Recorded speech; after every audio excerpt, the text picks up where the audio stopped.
Hello, everybody, and welcome to this Christmas episode of Find Out What's in Pelenta's Forest. So grab yourself a glass of water or a cup of tea and spend the next few minutes with me. And like I always tell you, don't believe everything you hear. Check your facts and do your own research. But what you're hearing right now is it's the most wonderful time of the year. Is it the most wonderful time of the year? Well, that's what people are saying, but the real meaning of Christmas is what we are going to talk about today. So, yes, it is that time of year again, and December has come with all of the joys of Christmas. But what is the real meaning of Christmas? Is it gifts under the tree, lights in the window, the cards in the mail, the turkey dinners with families and friends, and shouts of Merry Christmas? What is Christmas really? Well, for many people, Christmas is not a happy time. It is a time of sorrow. Why is that? Because they don't have the extra money to buy presents for their children, their family, or their friends. Many are saddened at Christmas time when they think of their loved ones who are no longer here, and they're not able to come over for all the seasons and all the festivities and the turkey dinner, and they wish that they can be with their loved ones, and they can't. So Christmas is a sad reality for a lot of people. But for many people, Christmas is a season of great joy.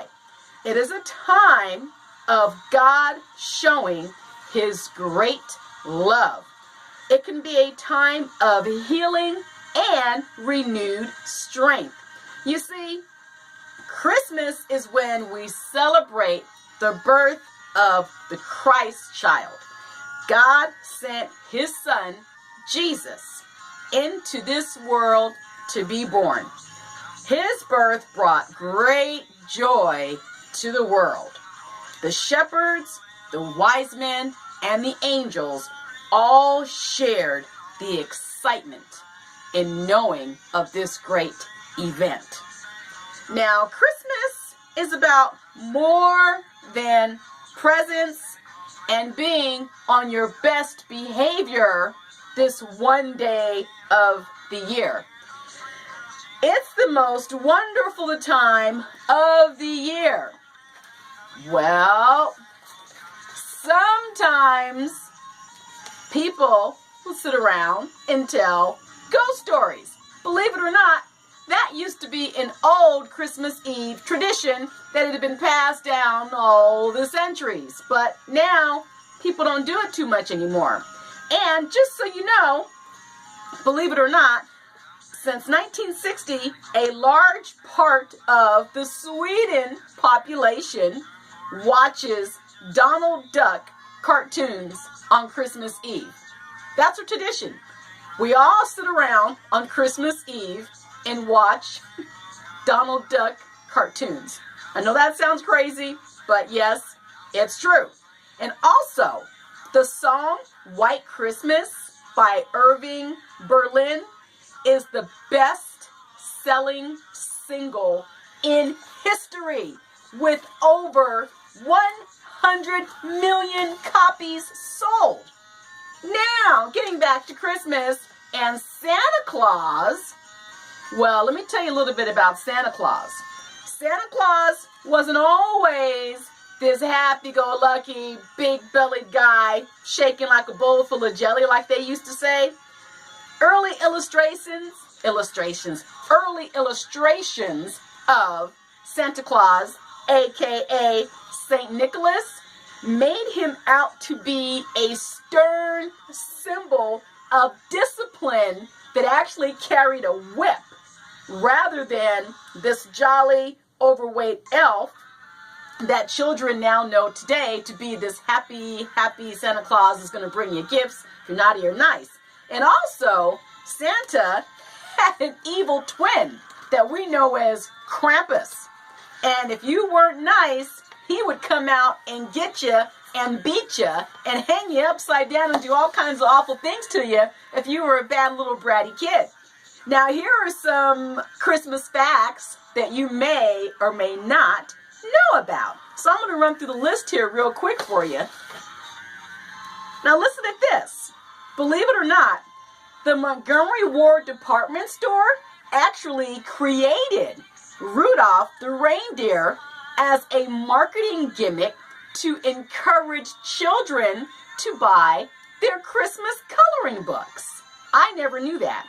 And the original Rudolph did not have a red nose. And you know why? Get this. In that day and age, red noses were seen as an indicator of chronic alcoholism. It was associated with the bulbous nose. You know, people drank too much. They had that big red nose with all the crevices. Well, they didn't want the reindeer to look like a drunkard. And to complete the picture, he was almost named Reginald or Rollo. And Clement Moore's poem introduced the 8 more reindeer for Santa's sleigh. Now listen at this. Their names were actually Dasher, Dancer, Prancer, Vixen, Comet, Cupid, Donner, and Blitzen, for the German words thunder and lightning. They later changed the names. Well, they actually evolved into Donner and Blitzen. Now, most of these names are male-sounding names, but male reindeer actually shed their antlers in the wintertime. So, this means that the reindeer that are pulling Santa's sleigh are actually female reindeer, unless the reindeer have been castrated. You can look at it that way. Now, do you ever wonder what they do with all the Christmas trees once Christmas is over? You know, you hear about people recycling Christmas trees. Well, get this. Lots of zoos take donated Christmas trees, and they actually use Christmas trees as food for the zoo animals. Thought that was pretty cool. So if you are a green person or a conservationist or whatever, you can find comfort in the fact that your Christmas tree is not going to waste. Now let me tell you a little bit about the Christmas wreath. It was originally hung as a symbol of Jesus, but the holly represents his crown of thorns, and the red berries represent the blood that he shed. Now, the 3 traditional colors of the most Christmas decorations are red, green, and gold. The red symbolizes the blood of Christ. The green symbolizes life and rebirth, and the gold represents light, royalty, and wealth.